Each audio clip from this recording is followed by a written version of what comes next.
श्री परमात्मने नमः। ओम श्री गुरुभ्यो नमः। ओम मातृशक्तये नमः। ओम असतो मा सद्गमय तमसो मा ज्योतिर्गमय मृत्योर्मामृतंगमय। ओम शांति शांति शांति। उपनिषद कक्षा 166 छांदोग उपनिषद की ये 7वीं कक्षा है।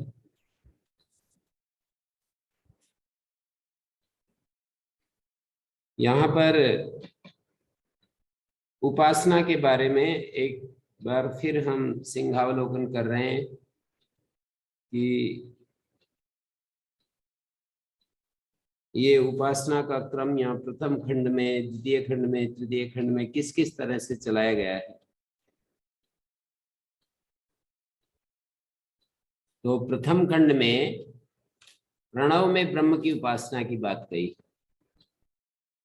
प्रणव, यहाँ पर ओंकार को प्रणव कहते हैं, पर यहाँ क्योंकि 3 प्रकार की उपासनाएं होती हैं, एक उद्गीतावय प्रणव में परमात्म दृष्टि, अहंग्रहोपासना, प्रतीकोपासना, कर्मांग उबद्धोपासना। तो अहंग्रहोपासना में तो जो उपास्य ब्रह्म है अहम के रूप में ग्रहण करके उसकी उपासना करनी होती है।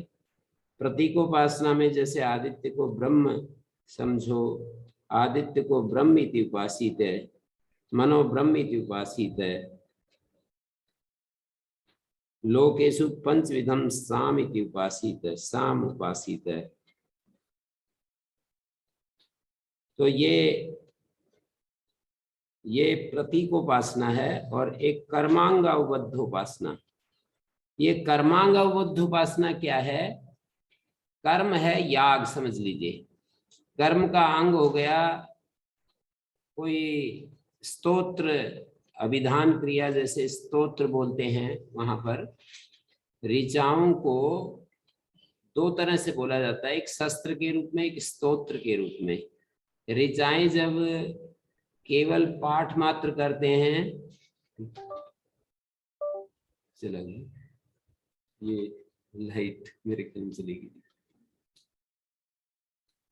देख लीजिए। आवाज आ रही है शेखर जी? जी गुरु जी, हाँ सब ठीक है गुरु जी यहाँ तो। अच्छा अच्छा, चेक कर लीजिए, चेक कर लीजिए।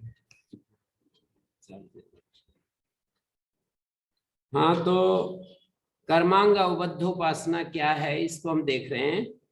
कर्म है याग, कर्म का अंग हो गया, याग का अंग हो गया स्तोत्र पाठ, मानी ऋचाओं को गान पूर्वक जब किया जाता है। और उसका अंग हो गया, मानी स्तोत्र का अंग साम है, और उसका भी अंग उद्गीत है, और उसका अवयव प्रणव है। यानी प्रस्ताव और दूसरा उद्गीत, प्रस्ताव, प्रस्ताव के बाद उद्गीत, उद्गीत के बाद प्रतिहार, प्रतिहार के बाद जो है निधन इत्यादि एक क्रम होता है। उस साम के 5 भाग या 4 भाग कर लिए जाते हैं, उसमें से उद्गीत एक भाग है। उद्गीत उसका एक भाग है, और उसका अवयव प्रणव है, उद्गीत का अवयव प्रणव है। तो इस प्रकार से पर कर्मांगावबद्ध उपासना बनेगी। मानी याग के अंग के रूप में जो उद्गीत को स्वीकार किया, उस उद्गीत का अवयव है ये प्रणव। याग के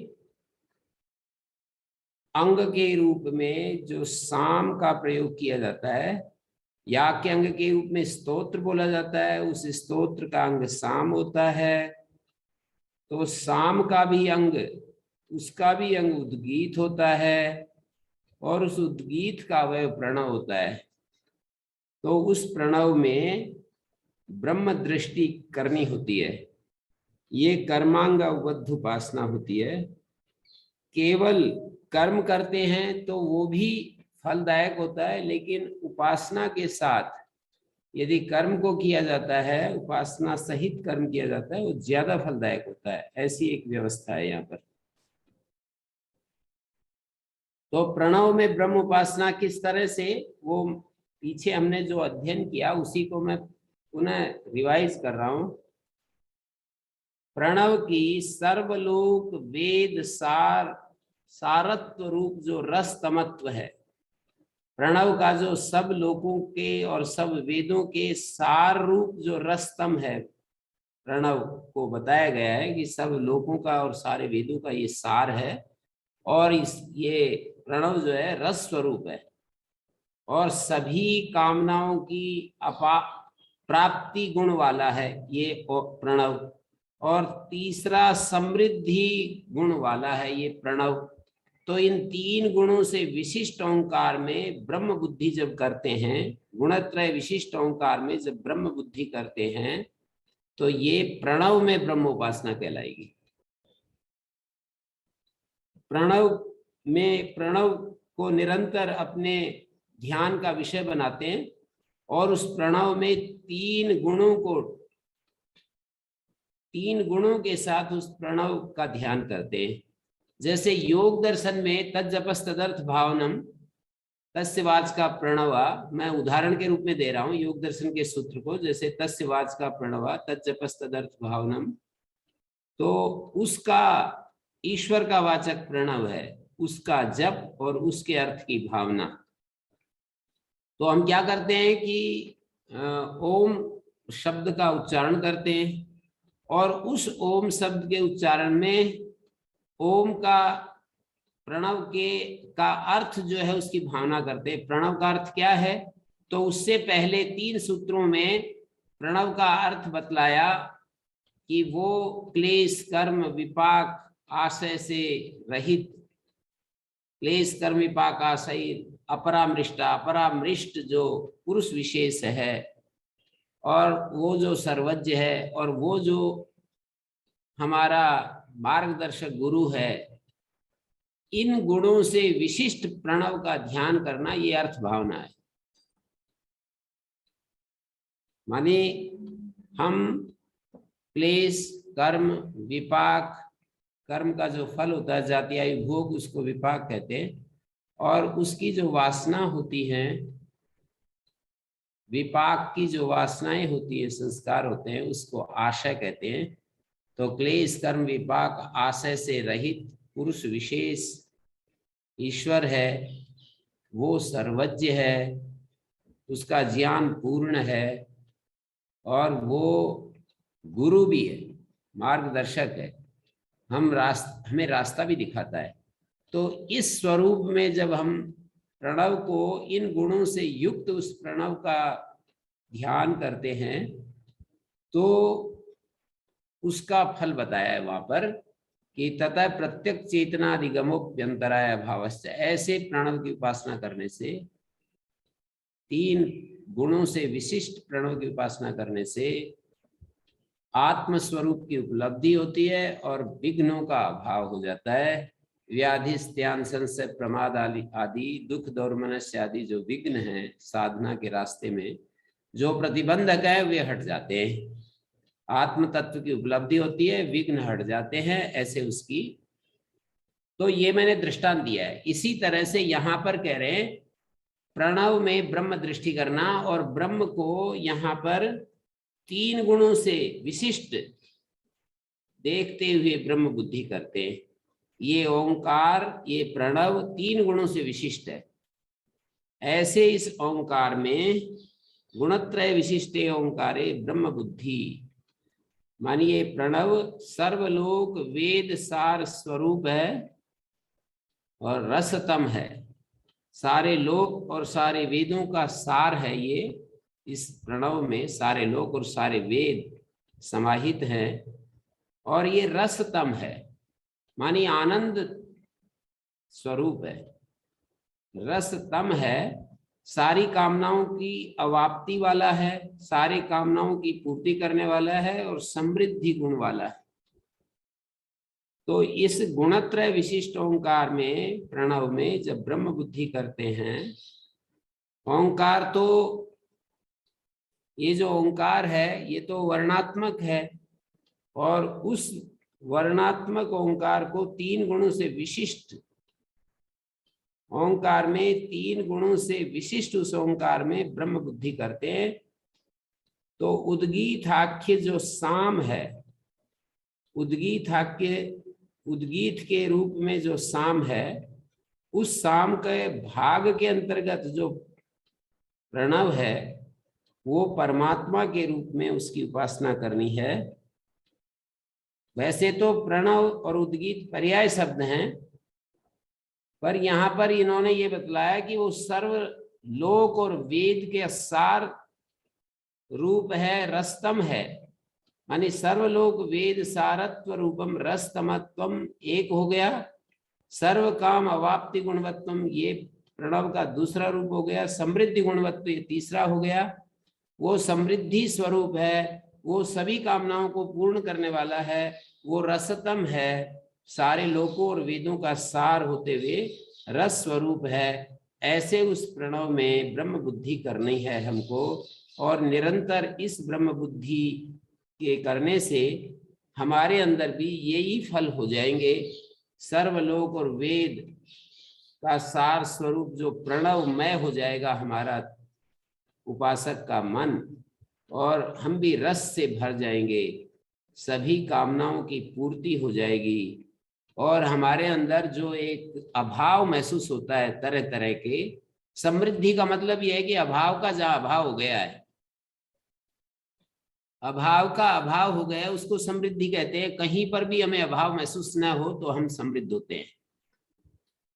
समृद्धि का अर्थ ये जो लिया जाता है कि खूब अपार धन संपत्ति है और फिर भी हमारी लालसा यदि पूरी नहीं हो रही, तो फिर हम समृद्धि का वो आंशिक स्वरूप ही हम समझ सकते हैं।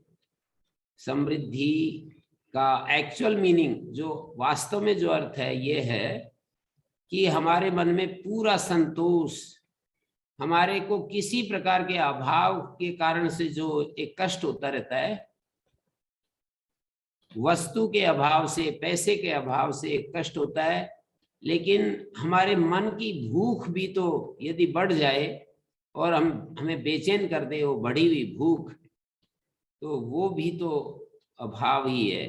मानी किसी के पास हजारों करोड़ रुपए संपत्ति है, हजारों करोड़ है, लाख 1 लाख करोड़ रुपए है मान लीजिए, लेकिन उसको और भी 10 लाख करोड़ वाले लोग उससे आगे खड़े दिख रहे हैं, और उसको हमेशा यही दिख रहा है कि मेरे पास तो देखो बहुत कम है, उनके पास इतना है, उनके पास इतना है, उनके पास इतना है। तो ऐसी स्थिति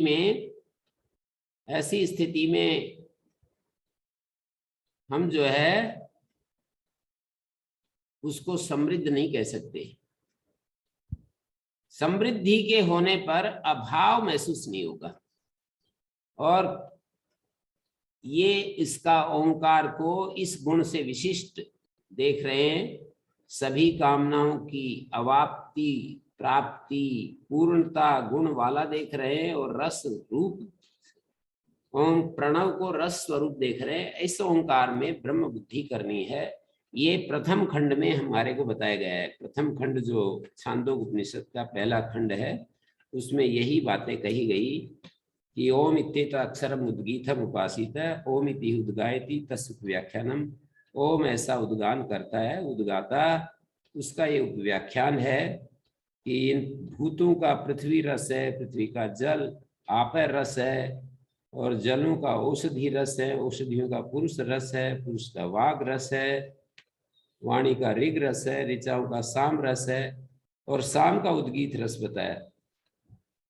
सैस रसानाम रसतमा, इसको रसों का रसतम बताया। परमा परार्धा, परम स्थान के योग्य है ये, परम स्थान का की पात्रता इसमें अष्टमा यद उद्गीत था। कौन सी ऋक, कौन सा साम और कौन सा उद्गीत, ये विचार करते हैं। तो फिर उन्होंने कहा वाक वाणी ही ऋक है, प्राण साम है, और ओम ये अक्षर उद्गीत है। तद्वैत मिथुनम वाक् च प्राणस्य ऋक् च साम च, तो ये दो मिथुन बन जाते हैं, वाणी और एतन मिथुनम यद वाक् च प्राणस्य, वाणी और प्राण का एक मिथुन हो गया, ऋक् और साम का एक मिथुन हो गया। क्योंकि वाक् ऋक्, वाग एव ऋक् प्राण साम, प्राण जो हमारे अध्यात्म में प्राण है वो साम स्थानीय है, और ये ओम अक्षर उद्गीत है। तो ये मिथुन हो गया वाक और प्राण का, हमारे भीतर जो वाक तत्व है और जो प्राण तत्व है, इनका एक मिथुन बन गया, जोड़ा बन गया। और दूसरा जोड़ा बन गया ऋक् और साम का। तो ये जो मिथुन है, तदेतद मिथुनम ओम इत्येतस्मिन् अक्षरे संसृज्यते, ये ओम अक्षर में संश्लिष्ट होता है। जब दो मिथुन आपस में मिलते हैं तो वो एक दूसरे के कामनाओं को पूरा करते हैं। आपैता है वही कामानाम भवति या एतद एवं विद्वान अक्षरम उद्गीतम उपास्ते। तो जैसे कल शेखर जी पूछ रहे थे कि ऐसे उपासना करने से हमें क्या मिलता है, तो यहाँ उपनिषद में ही उपासना के फल बीच बीच में दिखाते जाते हैं। यहाँ पर ये पहले खंड के 7वें मंत्र में दिखाया, छठे और 7वें मंत्र में, पहले खंड के छठे 7वें में, कि ये जो मिथुन है वाक और प्राण का, ऋक् और साम का, इस ओम उद्गीत अक्षर में ये संश्लिष्ट हो जाते हैं। मानी ये मिथुन अक्षर में मिल जाते हैं, ये दो मिथुन ऋक् और साम, वाक और प्राण। जब मिथुन मिलते हैं तो वे एक दूसरे की कामना को पूरा करते हैं। आपैता हवै कामानां भवति, 7वें मंत्र में ये कहा, जो विद्वान इस उद्गीत अक्षर की इस रूप में उपासना करता है वो सभी कामनाओं का प्राप्त करने वाला हो जाता है, सारी कामनाएं उसकी पूरी हो जाती हैं। यहाँ पर ये 7वें मंत्र में ये बतला दिया, आपैता कामानाम यजमानस्य भवति, ये यजमान की कामनाएं पूर्ण करने वाला, कराने वाला होता है। क्योंकि ऋत्विक जो है यजमान का कार्य करते हैं। जैसे कि हम अपना काम करने के लिए गाय की सेवा करने के लिए गो सेवक रखते हैं, मकान बनाने के लिए मजदूर मिस्त्री रखते हैं, खेती करने के लिए हम खेत में काम करने वाले लोग, तो उनको हम वेतन देते हैं और वे हमारे काम को पूरा करते हैं। ऐसे यज्ञ याग आदि करने के लिए यजमान ऋत्विकों का चयन करता है, योग्य ऋत्विकों का चयन करता है। जैसे कि हम अन्य कार्य में, हमें मकान बनाना होता है तो योग्य जो मजदूर मिस्त्री होते हैं, जो मकान बनाने में कुशल होते हैं, योग्य होते हैं, अच्छी सीधी दीवार खींचे, जैसा हम कहते हैं वैसा ही यदि करते चले जाते हैं तो वो हमारे कार्य पूरे हो जाते हैं। ऐसे ही यजमान योग्य ऋत्विकों का चुनाव करता है, उनको दक्षिणा देता है और वे उसके लिए उद्गान करते हैं। ये उद्गान क्रिया जो है यजमान नहीं करता, यजमान तो चुपचाप बैठा रहता है। जो उद्गाता, जो उसने उद्गाता का वर्ण किया है, वो उद्गाता उस उद्गीत का अवयव जो प्रणव है उसमें ब्रह्म दृष्टि कर रहा है, उपासना कर रहा है। और वो उपासना कर्मांग, क्योंकि ये कर्म का अंग भूत है, कर्म का अंग भूत है, तो उसके आपैता या निजंत प्रयोग भी किया है। देखिए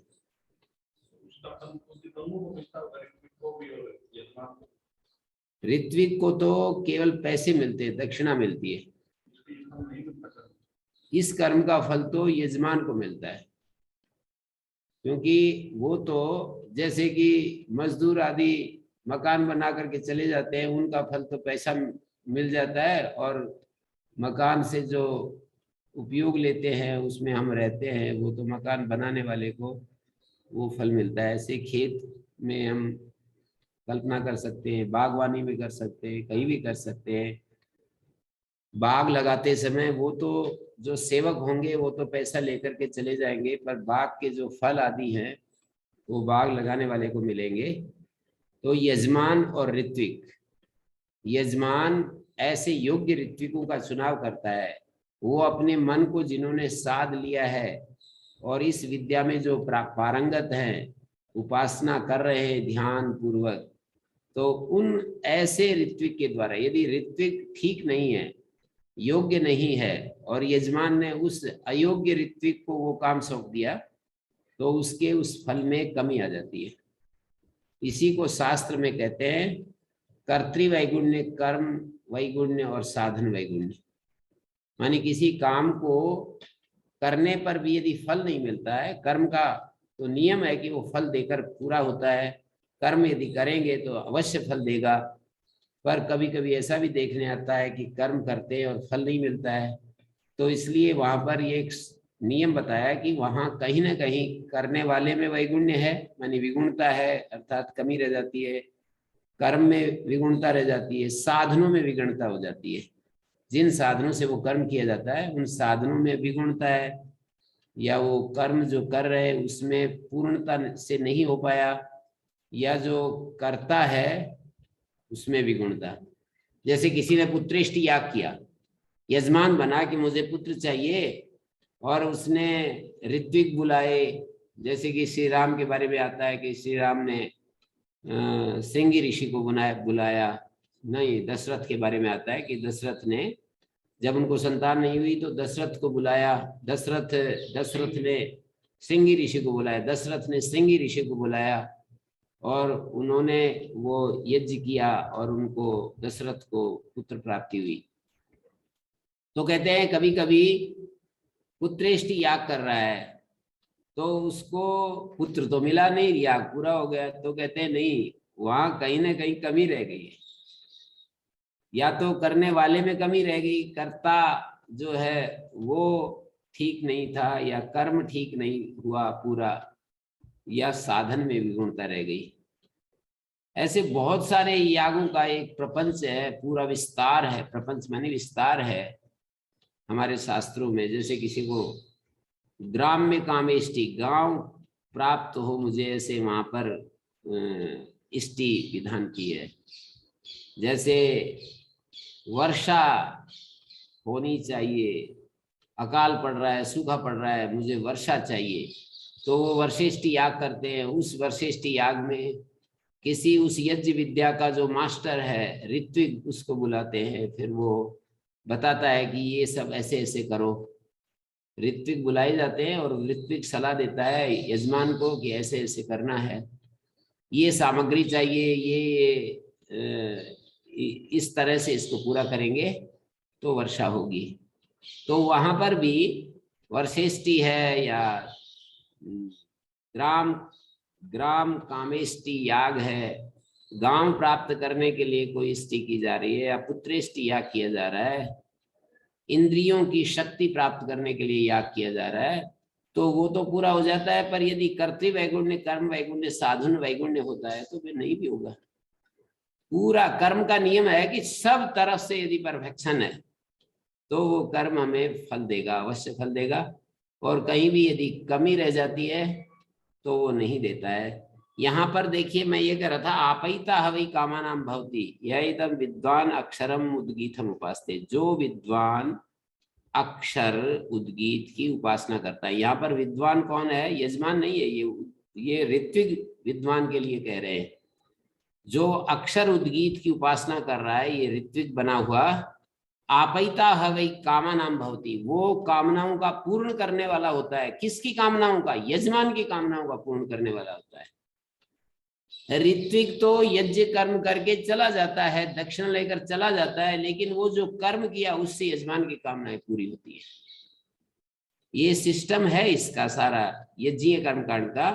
ये कर्म के साथ उपासना को जोड़ा हुआ है, स्वतंत्र रूप से उपासना नहीं है।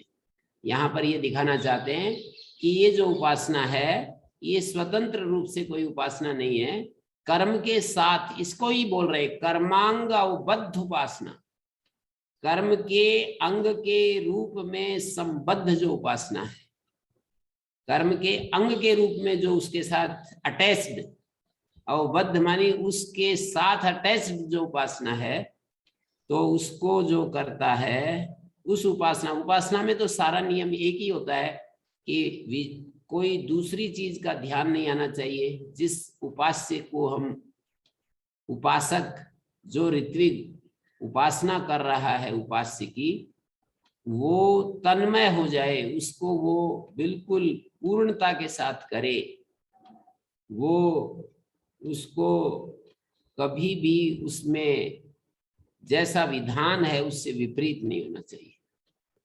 तो ये तद्वै तद अनुज्ञाक्षरम यद्धि किंच अनुजानाति ओम इत्येव तदाह एषो एव समृद्धिर्यद अनुज्ञा समर्धयिता है वै कामनां भवति एतदेव विद्वान अक्षरम उद्गीतम् उपास्ते। फिर ये 8वें मंत्र में, पहले इसका 8वां जो मंत्र है इसमें बताया कि समृद्धि गुणवान ओंकार है। पहले तो इस अक्षर में जो मिथुन एवं लक्षणम मिथुनम ओम इति एतस्मिन् अक्षरे संसृज्यते, ओंकार में जब ये संश्लिष्ट होता है, सर्व काम अवाप्ति गुण विशिष्टम मिथुनम ओंकारे संश्लिष्टम भवति। सर कामनाओं की, संपूर्ण कामनाओं की अवाप्ति गुण विशिष्ट जो मिथुन है ओंकार में संश्लिष्ट होता है, तो ओंकार सर्व काम अवाप्ति गुण वाला हो जाता है। ओंकार सर्व कामना की प्राप्ति गुण वाला हो जाता है। वांगमयत्वम ओंकार से प्राण निष्पाद्यत्वम च मिथुनेन संश्लिष्टत्वम। ओंकार वांगमयत्व है, ओंकार का मानी वाणी के रूप में बोला जाता है, ये तो वाक का रूप है। और प्राण निष्पाद्यत्व, जब हम बोलते हैं तो निष्प्राण व्यक्ति कैसे ओंकार को बोलेगा। शाम का जब हम गान करते हैं, जैसे कोई भी गीत को गाया जाता है तो प्राण की बहुत महती आवश्यकता होती है। वाणी के साथ प्राण भी, जैसे हम मंत्र बोलेंगे कोई भी, ओम भूर्भुवस्वः तत्सवितुर्वरेण्यं, ये तो मैं उदाहरण मात्र दे रहा हूँ। कोई भी मंत्र बोलेंगे तो वहां पर प्राण, निरंतर हमें प्राण की आवश्यकता रहेगी। ऐसे नहीं होगा कि जिसके अंदर आप देखिए कि जो बिल्कुल कमजोर हो जाते हैं, बिल्कुल अंतिम सांस ले रहे होते हैं, उनसे यदि हम बुलवाएं तो उनके अंदर से वो शब्द ही नहीं निकल पाएगा। तो वाणी भी और प्राण भी दोनों का मिथुन बताया, वाक और प्राण का मिथुन बताया, ओंकार में मिलता है। अर्थात तो ओंकार को उच्चारण भी करें, वाणी से करेंगे, और प्राण भी चाहिए। तो इनके मिथुन में, मिथुन से काम आप काम आपैतृत्वम प्रसिद्धम। कामनाओं की, ये जो मिथुन है ये कामनाओं को पूरा करने वाला होता है। काम आपैतृत्वम प्रसिद्धम। जैसे लोक में मिथुन के अवयव स्त्री पुरुष होते हैं, वे एक दूसरे की कामना को जब वो मिलते हैं तो उस समय वे अन्योन्य इतरेतर के कामनाओं को पूरा करते हैं। तथा च स्वात्मानुप्रविष्टेन मिथुनेन, ओंकार में जो अनुप्रविष्ट मिथुन है, ओंकार में जो ये मिथुन कौन सा, ऋक और साम, ऋक वाक और प्राण, ऋक और साम, उधर तो वाक और उधर प्राण, उधर तो ऋक उधर साम। इस ओंकार में प्रविष्ट सर्व काम आपति गुणवत्वम ओंकार से। तो यहाँ पर ओंकार कैसा ओंकार होगा, 3 गुण से युक्त करके यहाँ उपासना की जा रही है। एक तो सर्व काम आपति गुणवत्व, और एक पहले, इससे पहले ये बतलाया है रसतम के रूप में, उसको रसतम बताया। ये रसानाम रसतमा तीसरे मंत्र में ही कह दिया है ना। इसका ये सार करते करते 8वां सार जो है इसको बताया उद्गीत को। स एष रसानां रसतमा परमा परार्ध्या अष्टमो यदुदीथ। परमा परार्ध, परार्ध स्थान, अर्ध स्थान को कहते हैं। परमम च तदर्धम परार्धम, परार्धम अर्हति परार्ध्य, परमात्म स्थान के योग्य है। परमात्मवत उपास्यत्वात्, परमात्मा की तरह उपास्य है ये ओंकार। तो अष्टमा पृथिव्यादि रस संख्यायाम यद उद्गीतो स उद्गीत, जो ये उद्गीत है, जो यह उद्गीत है, ये 8वां पृथ्वी आदि रस संख्या में 8वां स्थान पर आता है। वाणी का ऋक रस है। कत्मा सा ऋक, वो ऋक कौन सी है जो वाणी का रस बताया? वो साम कौन सा है जो कतमत साम,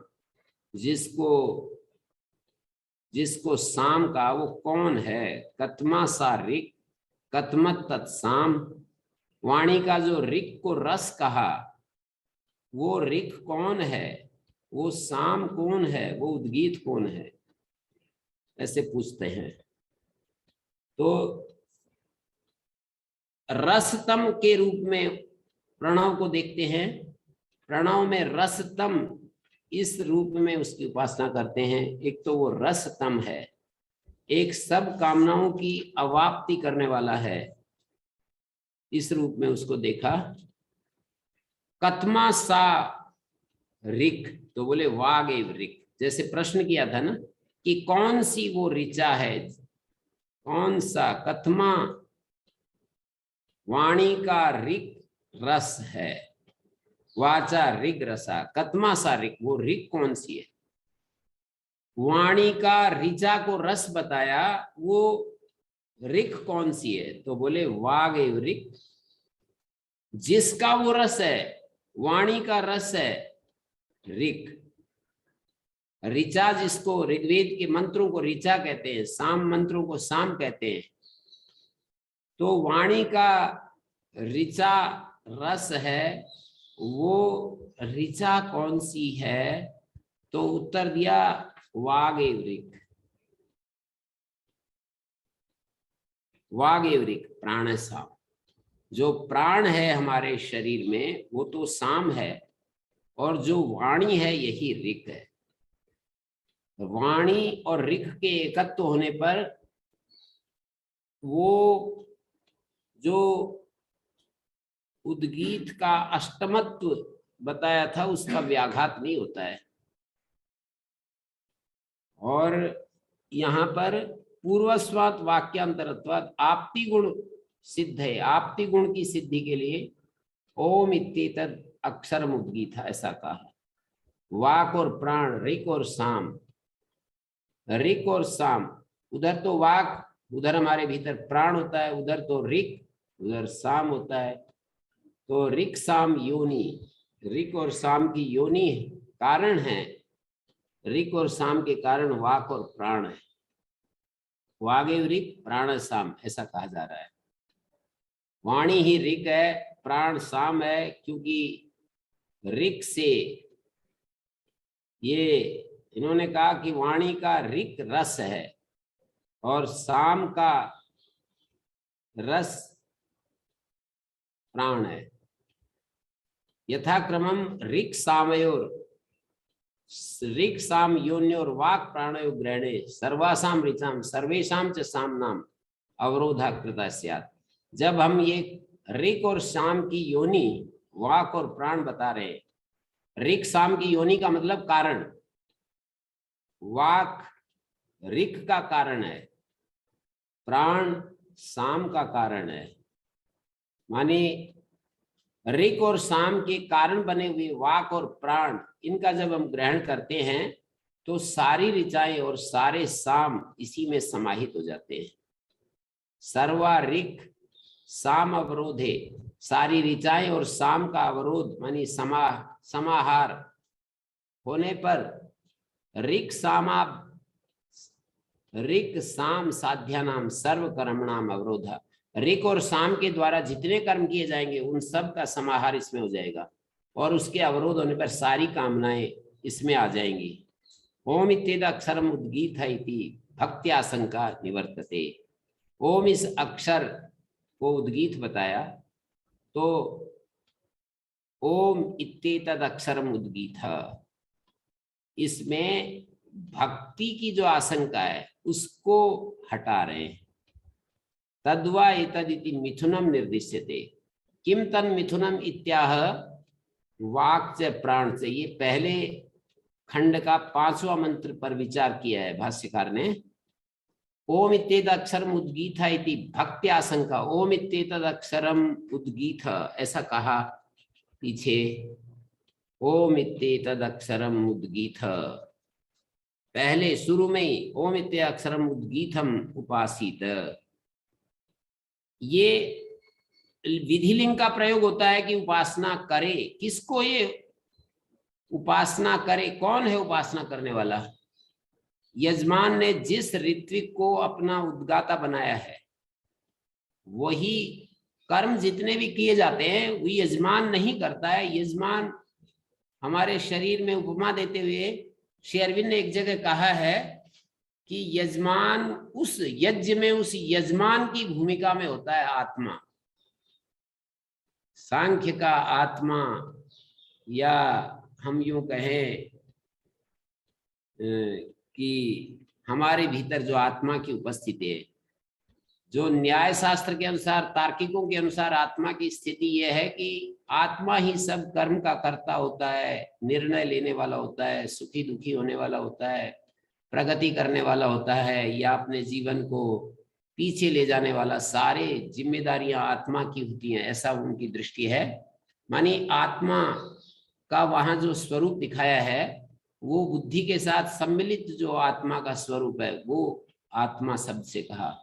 लेकिन यहाँ जब सूक्ष्मता से विश्लेषण करते हैं तो वहां ये बताएंगे कि आत्मा तो यजमान की तरह, यज्ञ में यजमान जैसी भूमिका में है आत्मा, कि यजमान के होने से जैसे सारा तंत्र क्रियाशील हो जाता है, यजमान के होने से सब कुछ कर्म क्रिया संपन्न हो जाती है, ऐसे ही आत्मा के होने से सब कुछ होता है।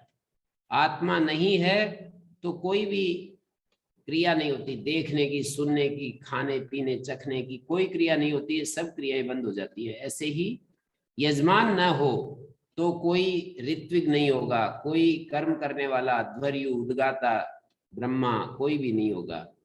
तो इसलिए यहाँ पर निर्देश दिया ओम इत्येतद अक्षरम उद्गीतम उपासित। ओम ये जो अक्षर है, उद्गीत जो अक्षर है, ओम इत्येतद अक्षरम परमात्मनो अभिधानम, परमात्मा का जो अभिधान है, इस उद्गीत की उपासना करें।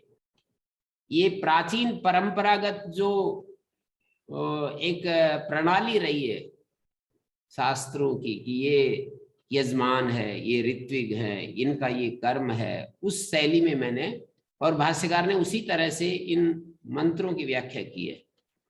पर अब आजकल स्वतंत्र रूप से भी इन मंत्रों का अर्थ करने लगते हैं और उसको ऐसे ढंग से बताते हैं कि भाई कोई उपासक ओम इत्येतद अक्षरम उद्गीतम, जो उपासक ये चाहता है कि मेरे जीवन में ये चीज आए, वो चीज आए, तो स्वयं उस व्यक्ति को जिसकी ये इच्छा है, उस व्यक्ति की जिम्मेदारी के ऊपर इस मंत्र को डाल दिया जाता है कि उसको ही कहा जा रहा है, जो इच्छुक है उन चीजों का, जो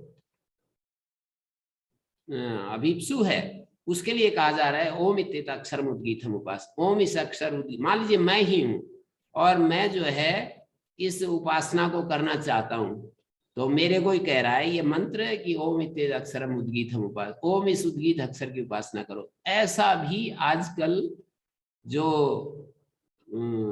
आजकल के जो व्याख्याकार हैं, इसका छांदोग्य उपनिषद की जो व्याख्या करेंगे वो आजकल के व्याख्याकार इस तरह से करेंगे। मैंने दोनों बातें रख दी हैं कि भाई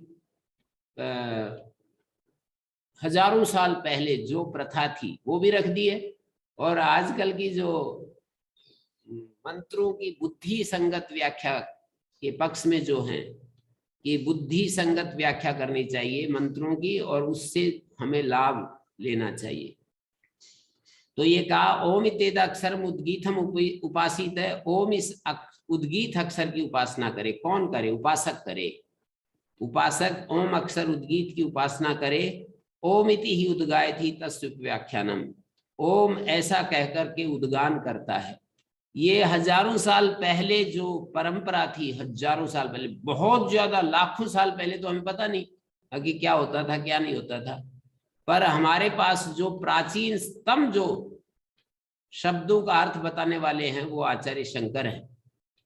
अपने पास शब्दों के अर्थ संकेत करने वाले जो हैं वो हजारों साल पहले हुए आचार्य शंकर हैं। वो हमको ये दिशा दे रहे कि ऐसे करें वैसे करें। तो ओम इति ही उद्गायति, ओम ऐसा कहकर उद्गान करता है। कौन उद्गान करता है? उद्गाता उद्गान करता है। किसके लिए उद्गान करता है? यजमान के लिए उद्गान करता है।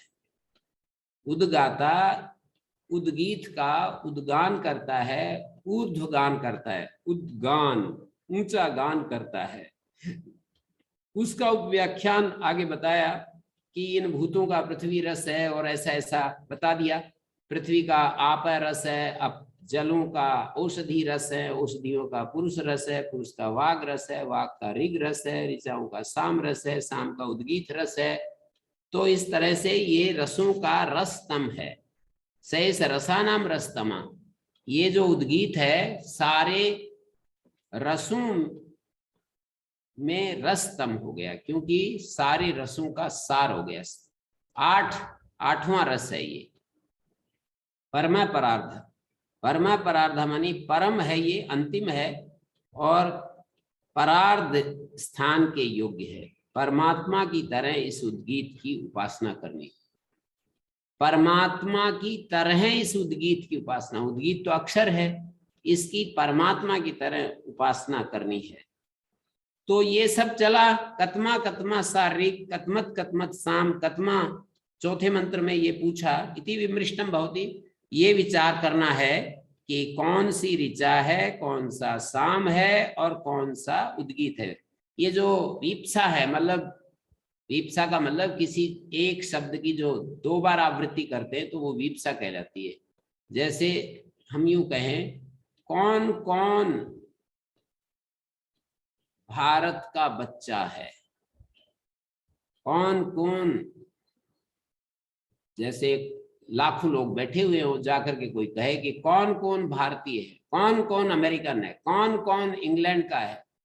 तो इस तरह से पूछ रहे हैं कि कौन कौन ऋक है, कौन कौन साम है, कौन कौन उद्गीत है, ये विचार करना है।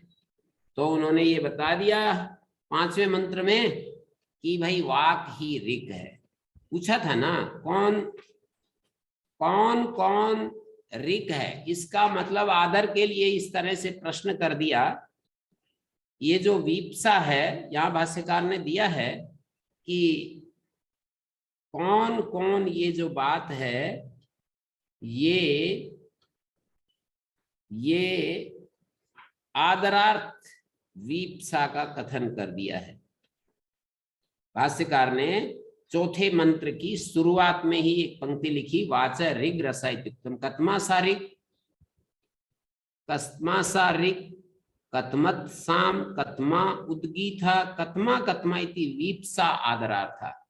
भाष्यकार ने चौथे मंत्र के प्रारंभ में कहा है वीप्सा आदरार्था। जो ये वीप्सा है, कतमा कतमा, कतमत कतमत, ये आदर के लिए है, ये वीप्सा आदर दिखाने के लिए है। इसका प्रश्न का मतलब ये है कि कौन ऋक है। कतमा कतमा ऋक का मतलब कौन कौन ऋक है, ऐसा अर्थ जा रहा है, लेकिन इसका अर्थ ये समझो कि कौन ऋक है, कौन कौन साम है, ऐसा जा रहा है शब्दार्थ, लेकिन इसका अर्थ समझो कौन साम है। कौन कौन उद्गीत है, ऐसा जा रहा है शब्दार्थ, लेकिन इसका अर्थ समझो कौन उद्गीत है। कौन ऋक है, कौन साम है, कौन उद्गीत है। कौन ऋक है माने ऋक क्या है, कौन ऋक है का मतलब ऋक क्या है, कौन साम है का मतलब साम क्या है, कौन उद्गीत है, उद्गीत क्या है, ये विचार करना होता है। तो फिर ये 5वें मंत्र में, पहले खंड के 5वें मंत्र में बताया कि प्रतिवचन है, मतलब पहले में तो प्रश्न था, चौथे मंत्र में तो प्रश्न था कि ऋक कौन है, प्राण कौन है, उद्गीत कौन है। ऋक, प्राण, क्या बोलते हैं, साम। ऋक कौन है, साम कौन है और उद्गीत कौन है, ऐसा प्रश्न किया था। ऋक कौन है, साम कौन है, उद्गीत कौन है। उत्तर में ये दिया 5वें प्रश्न, 5वें मंत्र में जो उत्तर दिया, तो ये उत्तर दिया कि वाणी ऋक है, वाक ऋक। वाक और रिच ये दोनों एक लाइन में लाकर खड़े कर दिए। वाक ऋक है, प्राण और साम को एक लाइन में खड़ा कर दिया, प्राण साम है। हमारे मनुष्य के अंदर जो वाक है ये ऋक रूप में है, जो प्राण है वो साम है, और ओम ये जो अक्षर है ये उद्गीत है। तद्वा तद मिथुनम, तो इस तरह से यहाँ मिथुन बन गए, 2 मिथुन बन गए, एक वाक और ऋक का, नहीं ऋक और साम का, वाक और प्राण का। वाक और प्राण, ऋक और साम, ऋक और साम के 2 मिथुन हो गए। 5वें मंत्र में ये कह दिया तद्वा तद मिथुनम भवति, ये मिथुन होता है वाक और प्राण का। वाक और प्राण का जोड़ा होता है, ये दोनों मिलकर के मंत्र उच्चारण करते हैं, वाक और प्राण। ऋक और साम का भी जोड़ा है। साम जो होते हैं वो ऋचा में ही गाए जाते हैं, साम की उत्पत्ति ऋचा में ही होती है, साम की उत्पत्ति ऋचा में ही होती है। तो ऋक और साम कारणौ, ऋक और साम, ऋक च साम च ऋक साम कारणौ, ऋक साम शब्दोक्तौ। रिम, ऋक और साम के जो कारण है वो ऋक साम शब्द से कह दिए। माने वाक और प्राण सर्व ऋक साम कारण भूतो मिथुनम, संपूर्ण ऋक और साम के कारण है वाक और प्राण। तो ये कहने के बाद फिर ये छठे मंत्र में ये फल बताया, तद एतद मिथुनम ओम इत्येतत् अक्षर अक्षरे संसृज्यते, ये मिथुन ओम इस अक्षर में संश्लिष्ट होता है। यदा वै मिथुनो समागच्छता आपयतो वै ताउ अन्योन्यस्य कामम, वे एक दूसरे कामनाओं को पूरा करते हैं। सर्व काम अवाप्ति गुण विशिष्टम मिथुनम ओंकारे संश्लिष्टम विद्यते, सब कामनाओं की प्राप्ति गुण विशिष्ट जो मिथुन है वो ओंकार में संश्लिष्ट होता है, ऐसा बता दिया। सर्व काम अवाप्ति गुण वत्तु बना दिया ओंकार को, सारी कामनाओं की प्राप्ति करने वाला है ये। मानी ओंकार वांगमय है, ये तो स्पष्ट ही है, पर प्राण निष्पाद्य है, ये भी स्पष्ट ही है। प्राण न हो तो ओंकार को हम उच्चारण ही नहीं कर सकते हैं। तो मिथुन जो है काम आपैतृत्वम प्रसिद्धम, ऐसा दृष्टांत में दिया है। मिथुन जो होता है कामनाओं की पूर्ति करने वाला होता है।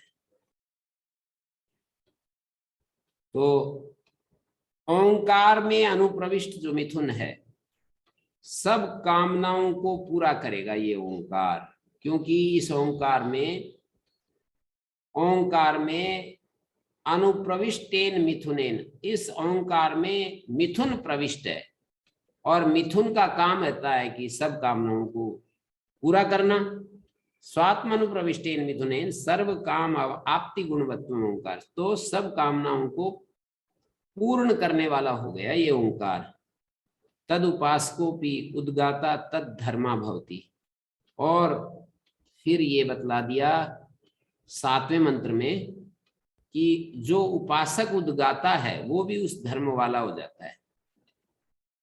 मानी उधर तो ओंकार को बताया कि मिथुन, ओंकार में मिथुन समाहित है और ओंकार सब कामनाओं की आपती गुण वाला होता है। उधर उपासक जो उद्गाता है वो भी तो वैसा ही है, वो भी यजमान की सब कामनाओं को पूरा करने वाला होता है। तो एक प्रकार से मैं ऐसा समझ रहा हूं विचार करते करते कि ये जो ऋत्विक आदि होते हैं ये होते हैं एक प्रकार से बड़े पहुंचे हुए ज्ञानी पुरुष होते हैं, उपासक होते हैं। वो एक प्रकार से दिशा देते हैं यजमान को, और वे स्वयं करते हुए, उस कर्म को करते हुए यजमान को भी अपनी राह पर ले जाते हैं कि तुम्हें भी इसी तरह से। यजमान जब शांत होकर के उसको देखता है, चुप होकर के, ये नहीं कि यजमान बैठा है और कुछ कुछ सोचता जा रहा है, उसके लिए वो तो कुछ करता जा रहा है, ऋत्विक कुछ करते जा रहे हैं और उसका फल यजमान को मिल जाता है, ऐसा नहीं इसका अर्थ लेना चाहिए। यजमान बड़ा सीरियस होकर, गंभीर होकर के उस ऋत्विक के उन कर्मों को देखता चला जा रहा है, तन्मय हो रहा है, एकाग्र हो रहा है। और जब यजमान उस स्थिति में साक्षात ऋत्विक के साथ ट्यूनिंग में रहता है, तो ऋत्विक एक प्रकार से यजमान के लिए वो स्थिति पैदा कर देता है, उसके मन में भी, उसकी बुद्धि में भी पूरा उस विषय को प्रवेश करा देता है। जैसे अध्यापक शिष्य के या विद्यार्थी के बुद्धि में विषय को रखता है और उसकी बुद्धि को एकदम अपने अनुकूल कर लेता है, जैसा बुद्धि अध्यापक की होती है, जिस लाइन में सोचता है, जिस ढंग से सोचता है, विद्यार्थी भी उसी तरह सोचने लगता है। तो इसी तरह से ऋत्विक जिस तरह से उपासना कर रहा है, उसी लाइन में यजमान भी सोचने लगता है, यजमान भी उसी शैली में, उसी ध्यान की स्थिति में डूब जाता है। और इस तरह से यजमान ये कह दिया, कहने में तो ये कह दिया, ऋत्विक कर्म को बल देने के लिए ऐसा कह दिया, पर इसका अर्थ मैं तो कम से कम नहीं ले पा रहा हूं ऐसा कि भाई यजमान तो बस बैठा है चुपचाप और बैठा बैठा, क्योंकि मनुष्य कोई पत्थर की तरह तो होता नहीं है कि भाई यजमान को एक पत्थर की तरह वही ले जाकर के खड़ा कर दिया और ऋत्विक उसके लिए सब कुछ करता चला जा रहा है और यजमान चुपचाप चुपचाप थोड़ी रहता है, उसका भी तो एक मन है और वो दूसरी दूसरी दुनियादारी की बातें सोचता रहे और वो और बातों में बैठा बैठा, वैसे तो वाणी, स्थूल वाणी तो नहीं बोल रहा, लेकिन बैठा बैठा और दुनिया भर की बातें सोचता चला जाए और ऋत्विक अपनी लाइन में चलता चला जाए, तो ये तो ऋत्विक और यजमान की ट्यूनिंग नहीं हो पाएगी और ऐसे उसको फल नहीं मिल पाएगा।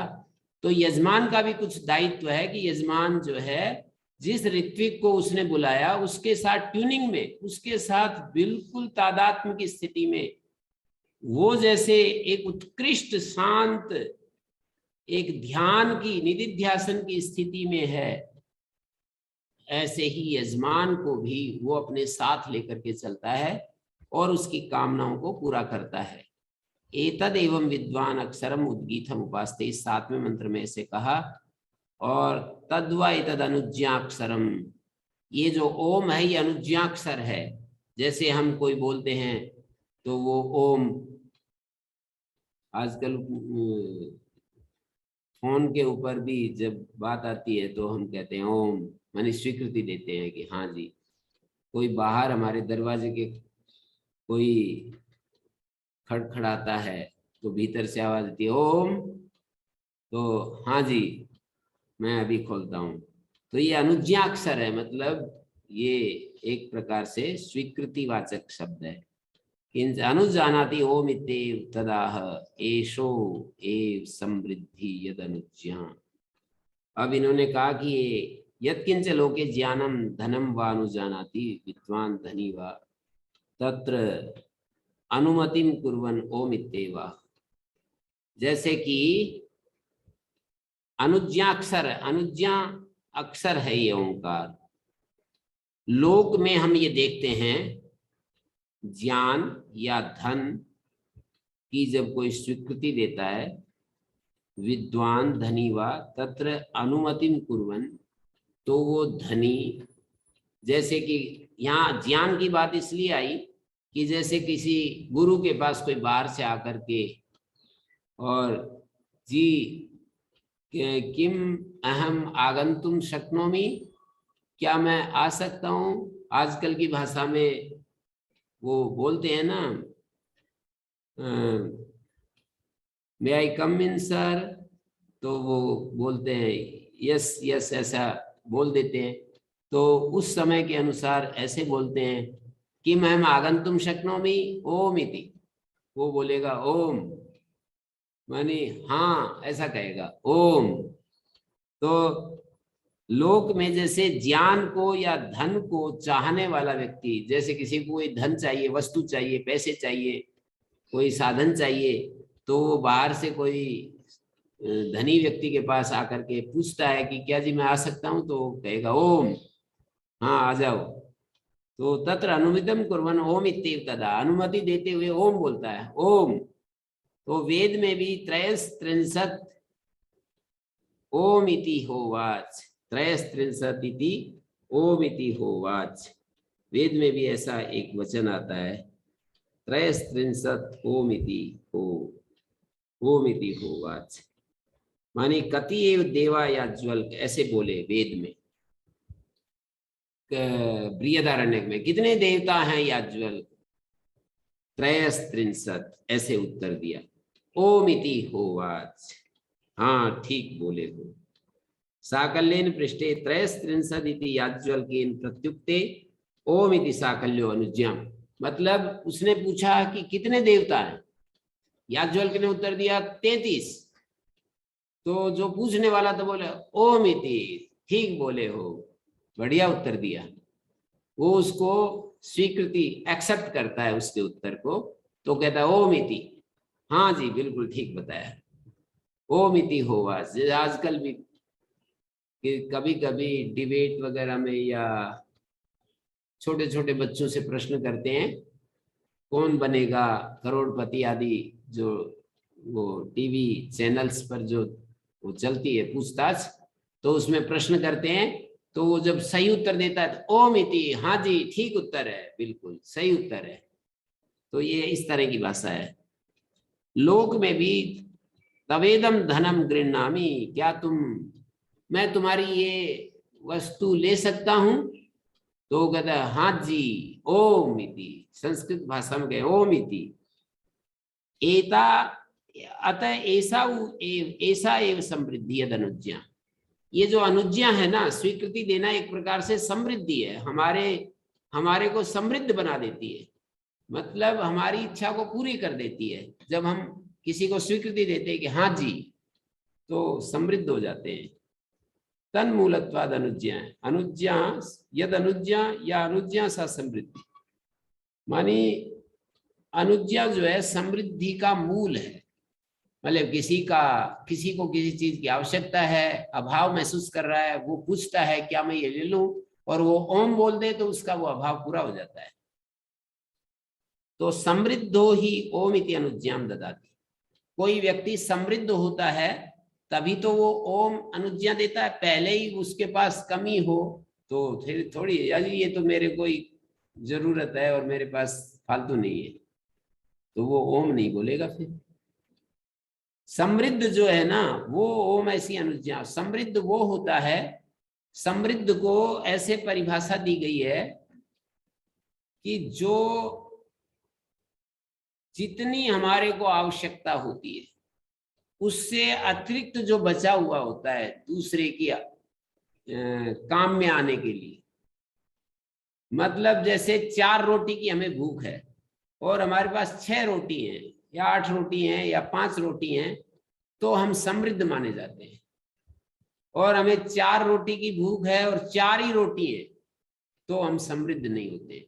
या दूसरे एंगल से भी देख सकते हैं, जैसे किसी को 4 रोटी की भूख है और 4 ही रोटी है, लेकिन वो अपनी रोटी में से दो रोटी अपने लिए और 2 रोटी दूसरे के लिए दे देता है, तो उसको भी समृद्ध कोटि में, मानी हमारी वस्तु यदि दूसरे के काम आती है तो हम समृद्ध कहलाते हैं।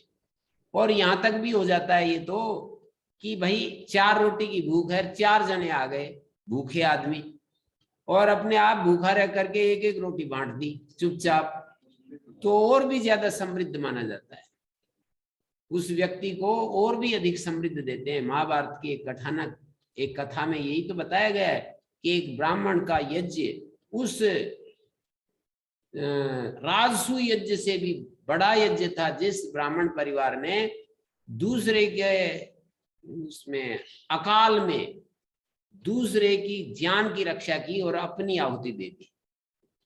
माने एक एक बारी बारी दम तोड़ गए और दूसरों की रक्षा कर दी, तो वो तो और भी ज्यादा समृद्ध माने जाएंगे।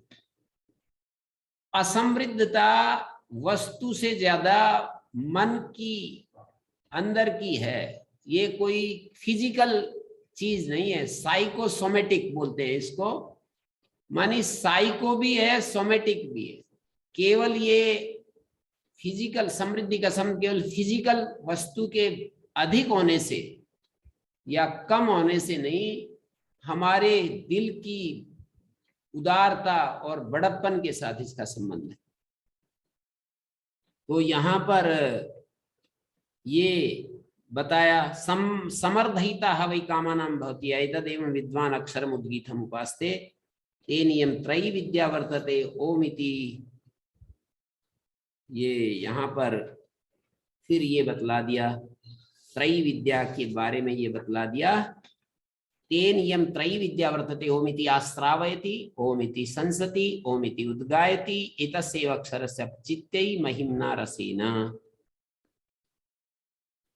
माने 9वें मंत्र में ये कह दिया, अथिदानीम अक्षरम स्तोति उपास्यत्वात् प्ररोचनार्थम, अक्षर की स्तुति कर रहे हैं, ओम अक्षर की। तेन यम त्रयी विद्या वर्तते, ये जो ओंकार है ये त्रयी विद्या का समाहार है। त्रयी विद्या माने ऋग यजुः साम, इन तीनों का इकट्ठा हो रहा है ये ओम में।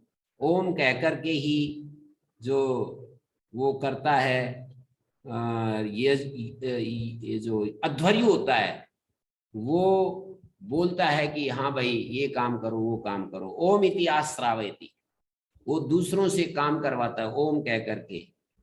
ओम इति संसति, होता जो है ओम कह करके ऋचाओं का गान करता है। ओम इति उद्गायति, उद्गाता जो है वो ओम कह करके ही साम गान करता है। एतस्यैव अक्षरस्य अपचित्तै महिम्ना रसेन, इसी अक्षर की पूजा के लिए एतस्यैव अक्षरस्य अपचित्तै, माने इस अक्षर की अपचिति का मतलब होता है पूजा। महिम्ना रसेन माने अक्षर की महिमा, अक्षर के रस से, माने याग होम आदि से अक्षर से ही तो किए जाते हैं। और स्मृति में भी कहा स्वकर्मणात्म अभ्यर्च्य सिद्धिं विन्दति मानव महिम्ना रसेन। एतस्यैव अक्षर से महिमना महत्वेन ऋत्विक यजमान आदि प्राणई, ये ऋत्विक और यजमान आदि के प्राणों के द्वारा एतस्यैव अक्षरस्य रसेन माने व्रीहियवादि रस निर्वृत्तेन हविषा, इसी अक्षर के रस से माने व्रीहि से यव से हवि के द्वारा, माने याग होम आदि अक्षर के द्वारा ही तो किए जाते हैं।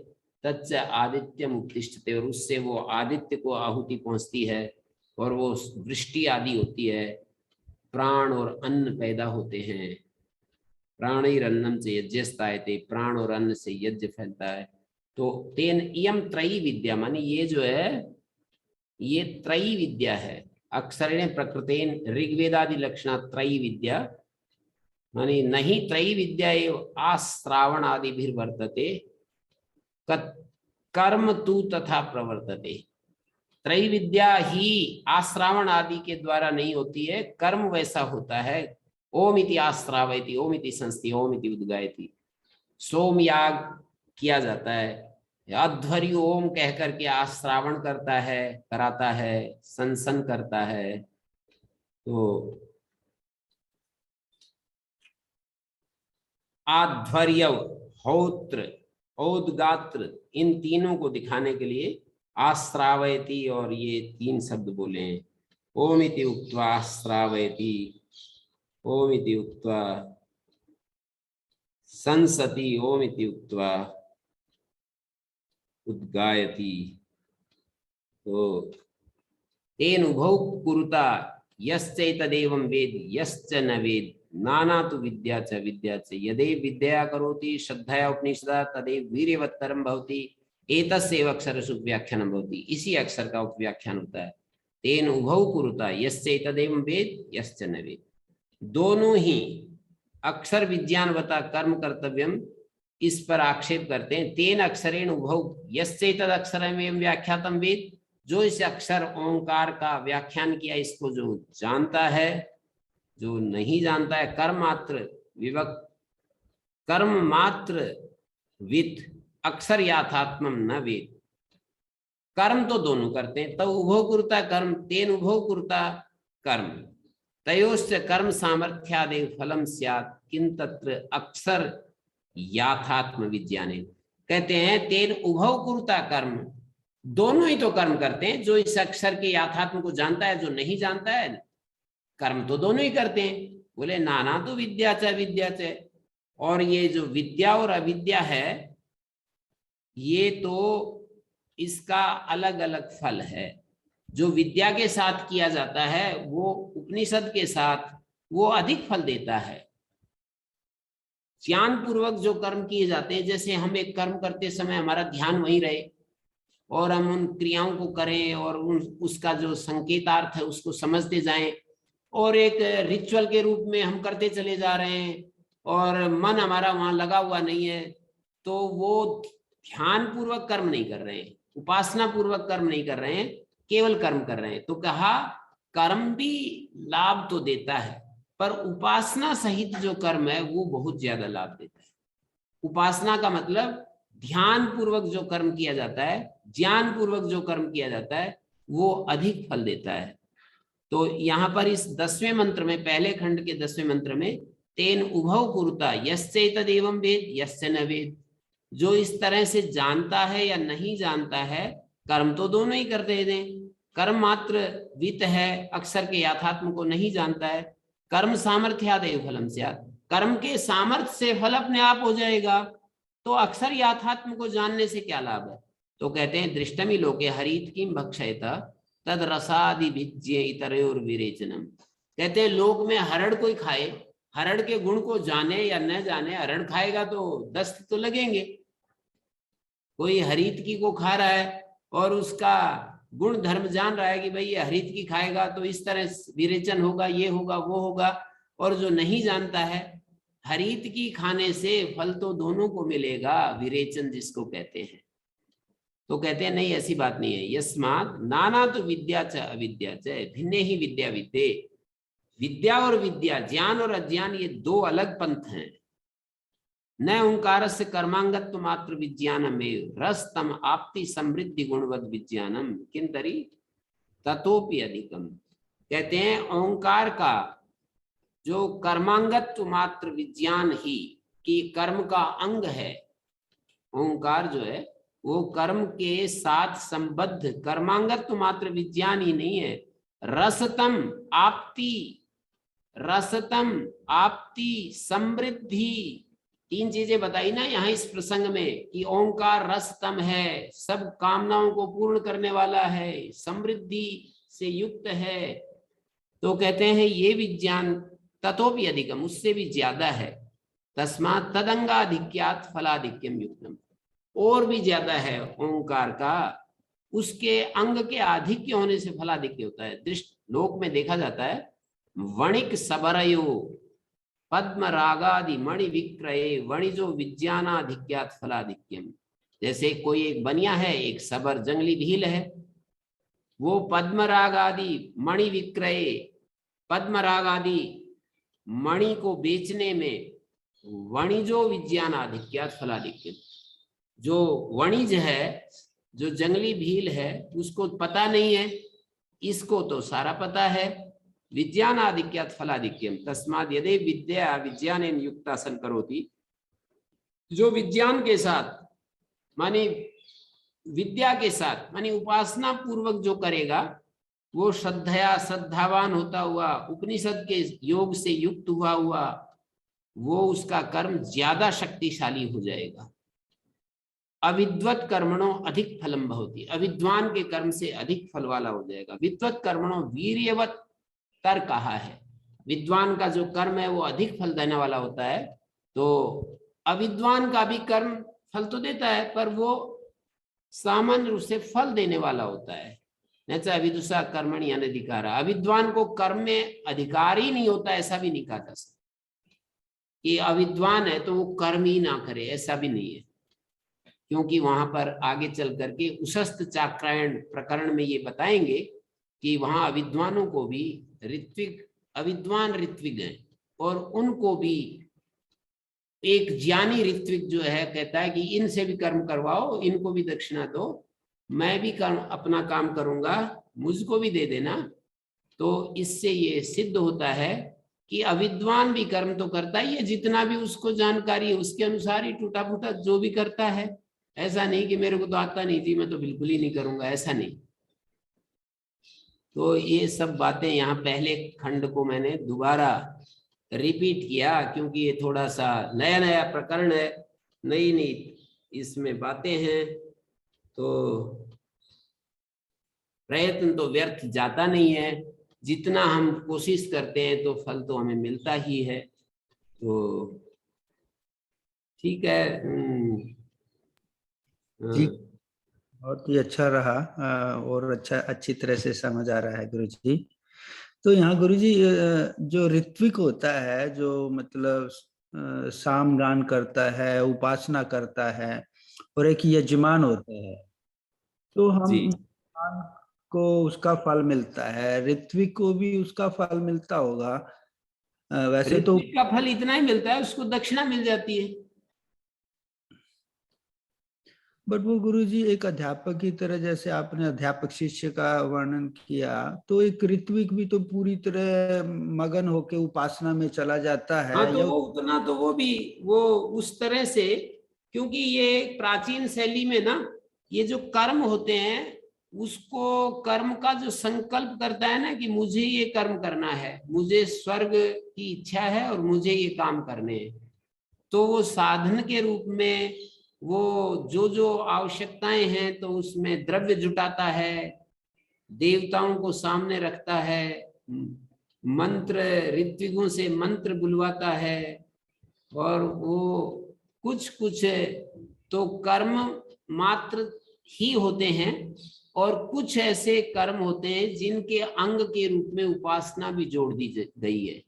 तो उपासना जहां जोड़ दी गई है वहां ऋत्विक बहुत ऊंची कोटि के हो जाते हैं, मानी वो ऋत्विक बहुत ही साधक उच्च कोटि के। और मैंने कहा कि ऐसे ऋत्विकों के संपर्क से वो अपनी कामना को लेकर के वहां पर जो वो ऋत्विक काम कर रहे हैं उसका फल तो यजमान को जाता है, पर अपने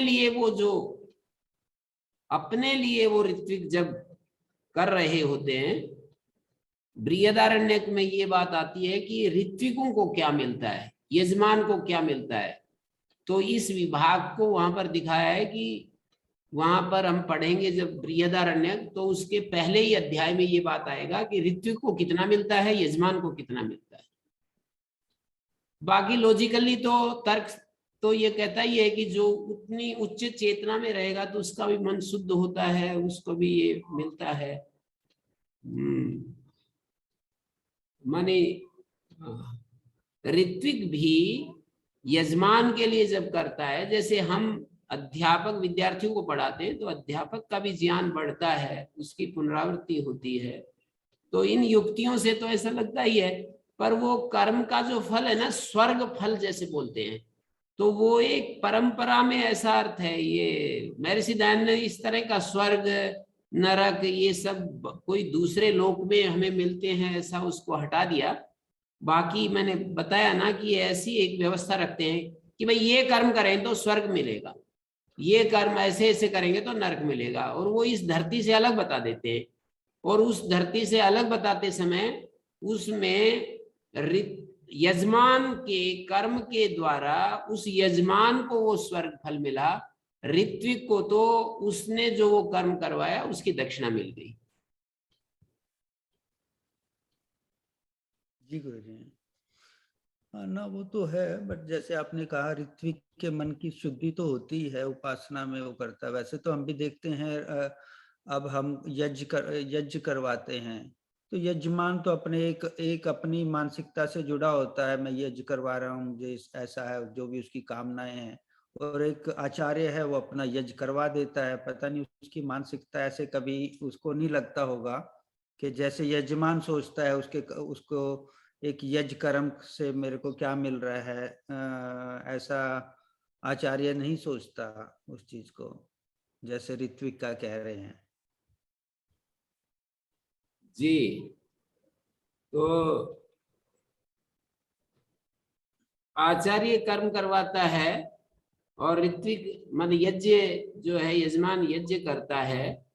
तो चूंकि आचार्य का काम उसको उस कर्म को यजमान के द्वारा किए गए संकल्प को पूरा करना है, तो ये एक प्राचीन व्यवस्था क्या है। बाकी हम तो अपनी बुद्धि से तो लॉजिकली जो हमें ठीक लगता है हम देख ही रहे हैं, वो ठीक भी है। वो हमारी बुद्धि में जो समझ में आ रहा है वो गलत नहीं है, ठीक ही है। पर हम ये देख रहे हैं कि प्राचीन काल में कैसे कैसे इस प्रणाली को करते थे, कैसे कैसे क्या होता था। तो मुझे अभी वो स्मरण नहीं आ रहा है वो पूरा प्रसंग। बृहदारण्य का जो प्रसंग है वहां पर ये बतलाया है कि वो इतने काम तो यजमान के लिए करता है और इतने अपने लिए करता है, जी तो उसका फल भी उसको मिलता है। मिल गया ना, इतनी चीजें उसके लिए हैं, इतनी चीजें यजमान के लिए हैं। तो यजमान के लिए क्या क्या है, अपने लिए क्या क्या है, ये एक प्रकरण है वहां पर। उसमें जब आएगा तो हम चर्चा करेंगे। जी गुरु जी, जी प्रणाम गुरु जी। ओम शांति शांति शांति। प्रणाम गुरुदेव।